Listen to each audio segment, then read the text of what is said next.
Advanced Studio Classroom is on the air.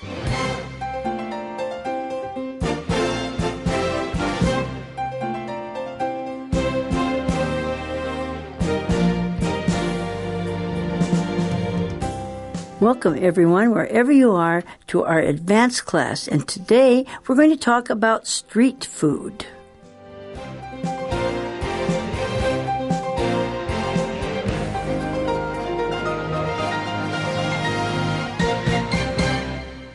Thanks for being with us as we talk about something that is important to everybody, and I think that is the word food.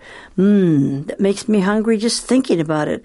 And this is Doris Brome, Peng Meng Hui, and with us in our panel today we have... Hi, I'm Hazel, and I'm hungry. And I'm Brandon, and I love food. Well, we don't have any street food in the studio, but we can probably get some right outside the door. What do you think? Okay. But we have to finish the program first. Oh, all right. Okay, and it's just the last 2 days of this wonderful month of January 2009. Just think of that. Whoa, already? I can hardly believe it. Don't forget. 2009. Time flies. I know when I write stuff down, I'll have to remember to put 09 instead That's of 08. right. It's the truth. That. Mm-hmm. But, you know, food is something that is more than just what we eat because we're hungry. I often think of people like the astronauts and all. They go up in space and they take little pills or something with them, you know, because that's all they need for their body. But it's not half as much fun as eating food. I think we all love to eat, and this is an area of the world where people pride themselves in eating delicious food. That's right. There's so many different places to eat. You can just go out anywhere, and it's so great because I love to eat. It's probably my favorite hobby is eating. Well, it's a good time to talk with your friends and relax a little bit, and people will, you know, it's kind of a social time. And I think also that every culture or every section of a part in the United States, you have the Polish food and the Italian food and the German food, and it sort of identifies people's culture. Of course, not to forget mentioning Chinese food. Oh, that's true. You're right. Everyone, I think, enjoys their own food, and most people enjoy trying the flavors of different areas as well. Well, Thomas Switch here, he wrote this article because it was for a newspaper, because he was talking about going around and eating food that you can get easily when you travel without going in a restaurant and ordering a full-course meal. So he called it street food. Mm-hmm. Many people think that they have to go dining and perhaps make reservations at an expensive restaurant and take a long time to eat, and maybe there's a place for that, but he's telling us we can be satisfied with simpler food. Well, in our busy world today, with all that's going on, a lot of people don't want to sit down and have a big, long meal that takes all evening. I know I don't. Right. You want to get something in a hurry because we're so busy, and street food is perfect. You don't even have to leave the street, basically. You just grab something that's delicious, and you go.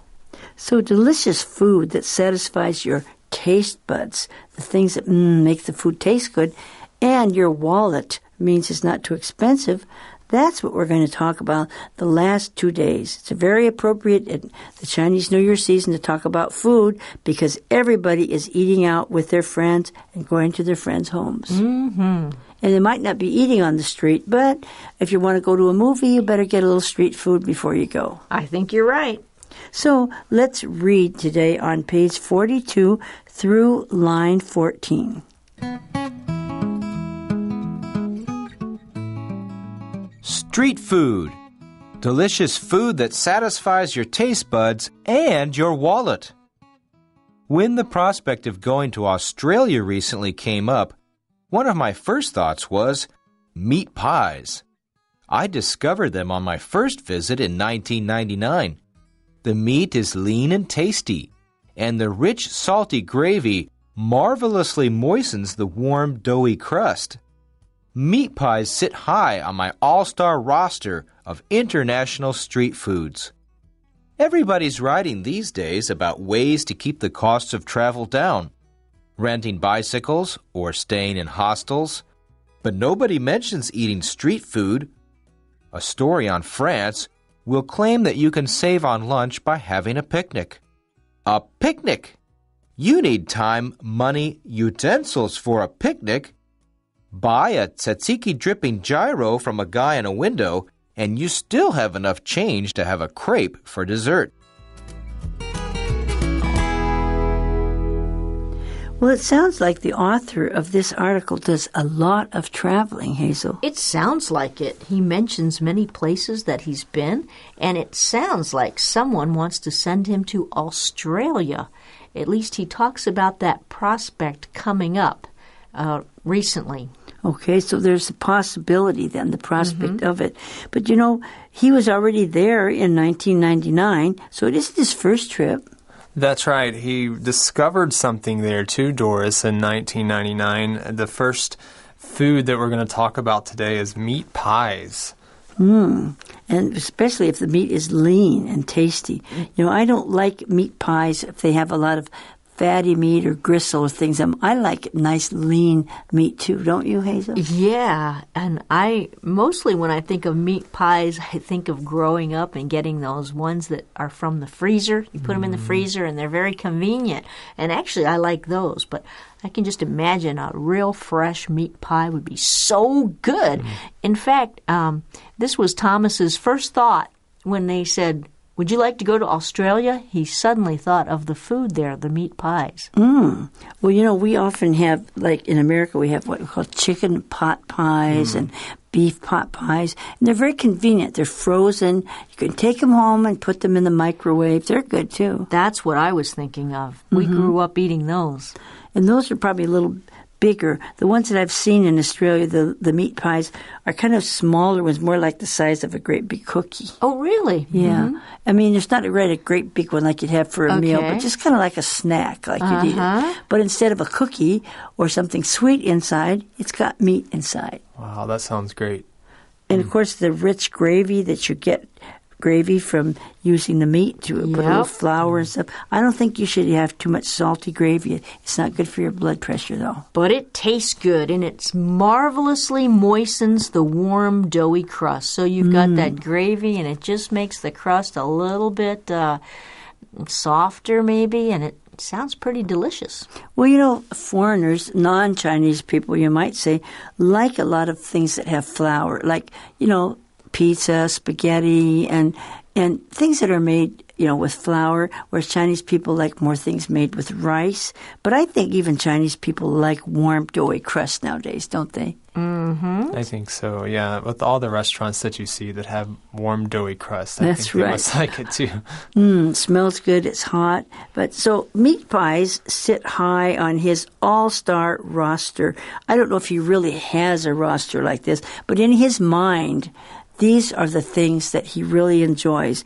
What is a roster? Well, usually when you think of a roster, perhaps you think of a list of names. I think of a sports team. You might have an all-star roster of very famous sporting people that are good in sports. But here, I guess he just either in his mind or perhaps written down all his favorite meals. And these are all-star meals, very famous to him or very important, his favorites. Well, usually, the things that we like to eat for supper have some kind of meat in them, especially, or even for a snack.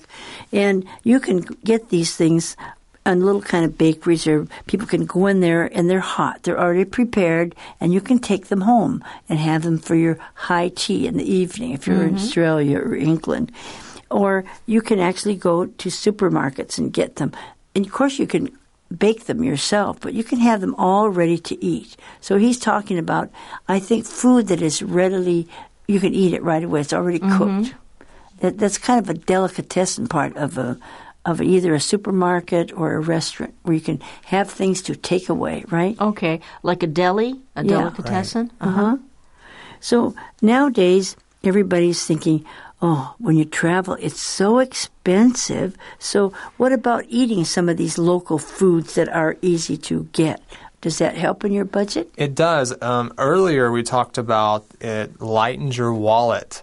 Well, that means that this street food doesn't always cost a whole lot. So you're getting tasty food for a good price, so you don't have to worry so much about spending a lot on your dinner. Everybody wants to save money when they travel. Maybe you could stay in a hostel, which is for young people, an inexpensive hotel. Maybe instead of renting a car, you could rent bicycles. That would be cheaper.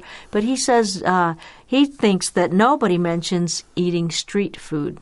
But I think they do it even if they don't mention it, Hazel. I think so, too. A lot of people do that. You see them walking around in the streets, in the walking streets in different cities, and they're all eating street food. And I think it's part of the charm when you go somewhere. If you really want to know the culture and what a place is like, to walk along the streets and just have snacks as you go, I think that's a good thing. Especially on what we say the walking streets downtown in these cities. And it's talking about France, because in France, you can save on lunch by having a picnic. And I tell you, France is one place that has very expensive meals. If you want to sit down for a meal, you have to have soup and all these hors d'oeuvres with mushrooms and what else do they have in France? All kinds of things. Lots of things, and it gets pretty expensive, doesn't it? French food's expensive. Yeah. So it sounds like he read an article or a story that said you can save money by having a picnic, but I don't think he thought that was a very good idea. Well, because you have to go out, and buy the utensils and buy the things for a picnic. But what could you do instead of doing that? Well, what he is suggesting is to save time. You just go out on the street and buy something that's already cooked, that's already prepared for you. And that way you don't have to worry about buying the utensils and the plates, everything that goes along with the picnic. Right. In fact, he suggested this gyro with a certain sauce that's difficult to pronounce, but I'm sure it's very tasty. Well, and you see the guy in the window. See the picture up here that we have on page 42?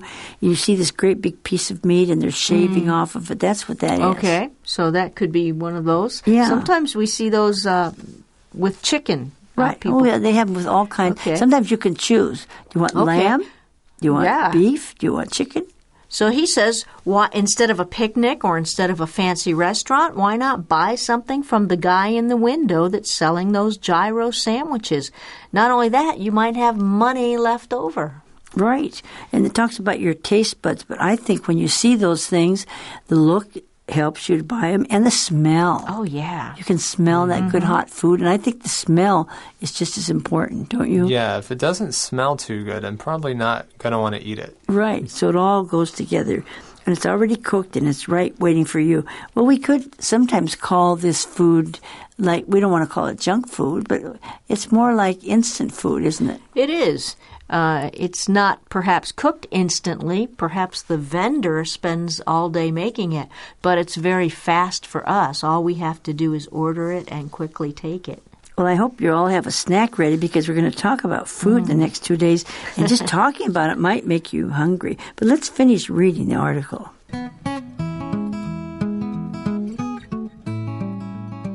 I got my first taste of foreign street food in Paris. I had arrived at the Gare du Nord and set off on foot down a sun-dappled boulevard. After about 10 minutes, I came to a stand selling hot dogs. The man took a hunk of baguette and lathered the inside of the bread with Dijon mustard. Then he inserted the steaming sausage. I took a bite, and suddenly all the reports of French culture, sophistication, superiority made sense.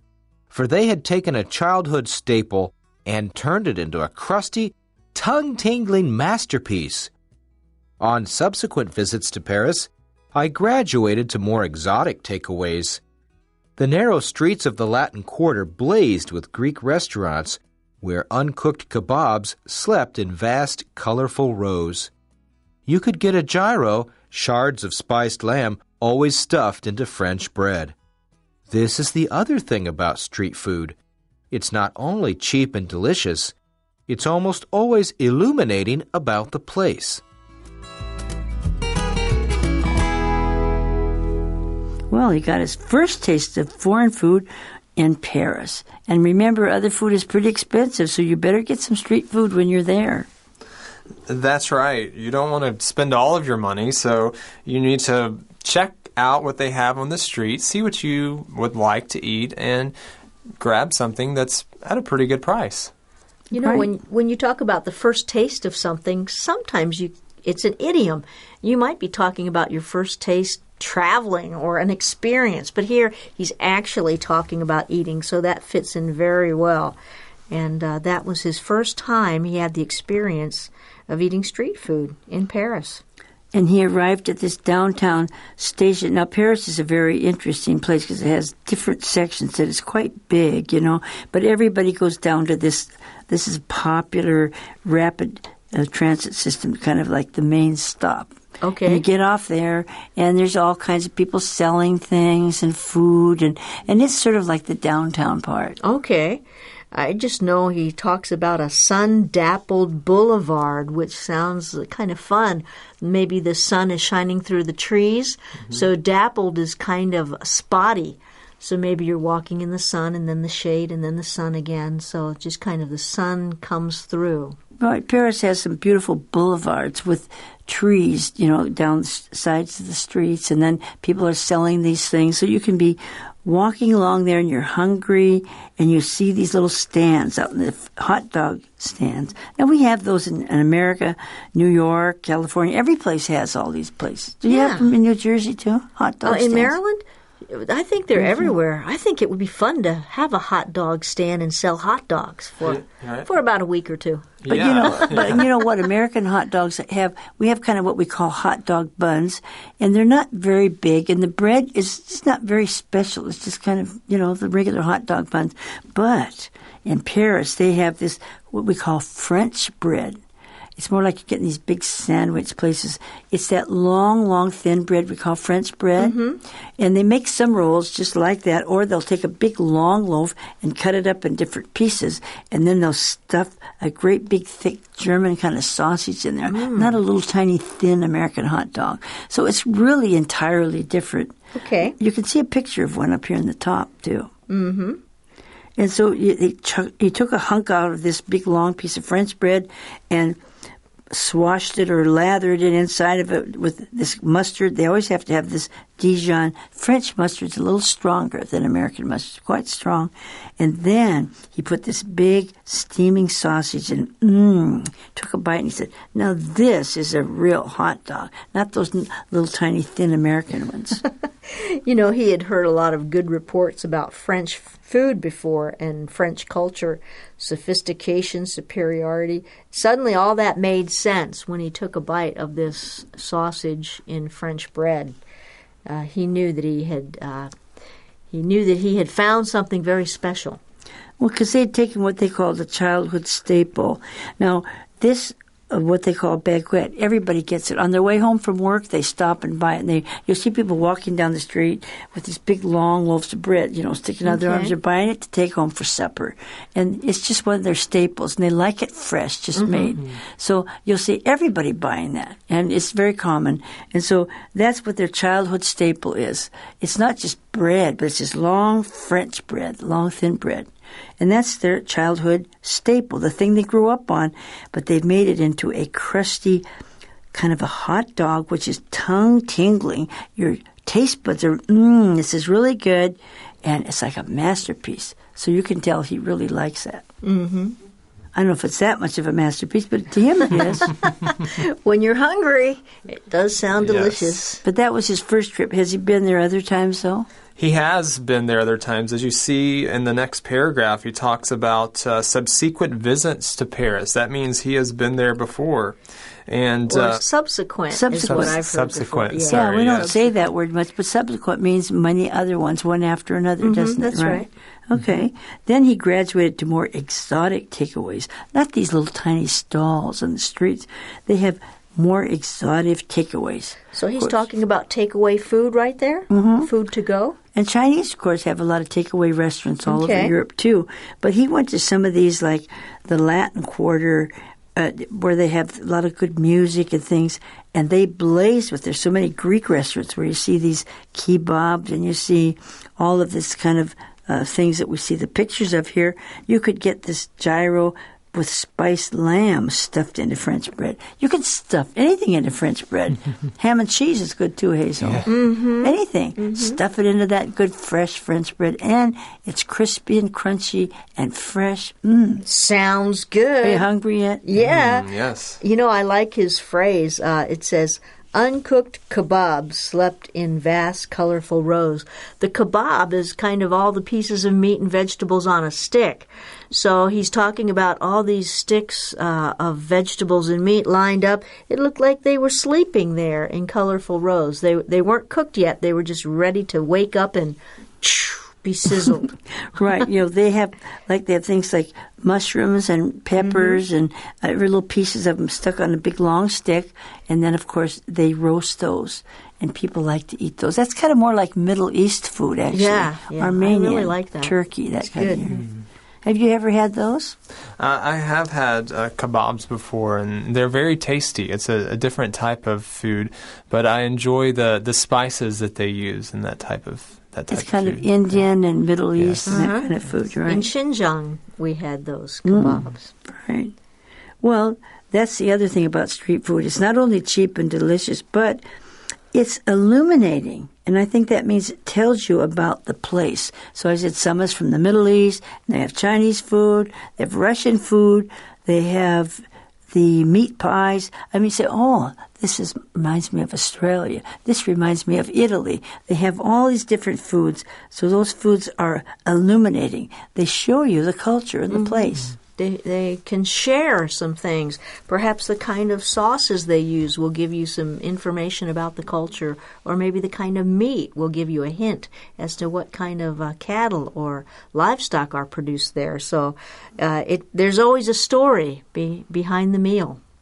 And I think instead of just the plain hot dogs, that America has these little hot dogs we're used to, but they have all kinds of German sausages and bratwurst and different kinds you can choose from, too. Mm-hmm. You don't just have to have one kind. Yeah, but you know what? I don't mind a real American hot dog either. They're pretty tasty, too. But you stuff one into one of those baguettes, and I think you'll even like it better. And you put some pickles and lettuce on it, Hazel? Yep, I bet I'll like it. Well, let's see what our skit says today. Well, Scott, we didn't get to see the soccer match in England, but maybe we can enjoy our time here in Paris. I'm looking forward to some of the great food here in France. Let's ask the hotel concierge where we should go to eat. Excuse me, sir. Can you illuminate us on the best place to eat some authentic French food? Oui, messieurs. That is my job here at the Hotel Chambord. What is it that you are looking for? We'd like to try as much as we can. Just kind of graze around the city. Aha! So you wish to try many different dishes, no? No, I mean yes. Some of the staples the Parisians delight in would be fine. I suggest that you go to the Gare du Nord, and you will find the local marketplace has a staggering choice of tempting delights. Do they have croissants there? Do they have croissants? Does Paris have the Eiffel Tower? What a silly question. But of course they have croissants. The bakeries has the most complete rosters of croissants you will ever see. The delicious croissants will melt away your melancholy. That sounds pretty good. What about some other ethnic foods? We'd like to try some Mediterranean and Middle Eastern dishes. You will find a variety of these also near the station. I recommend the kebabs from one of the many street vendors. Is it safe? I mean, I've heard some stories about some places not being very clean. This is France. We have a very strict antiseptic rules and laws. You need not worry about your health. Well, thank you very much, Mr. Concierge. This has been very illuminating. It's my pleasure. Bon appetit.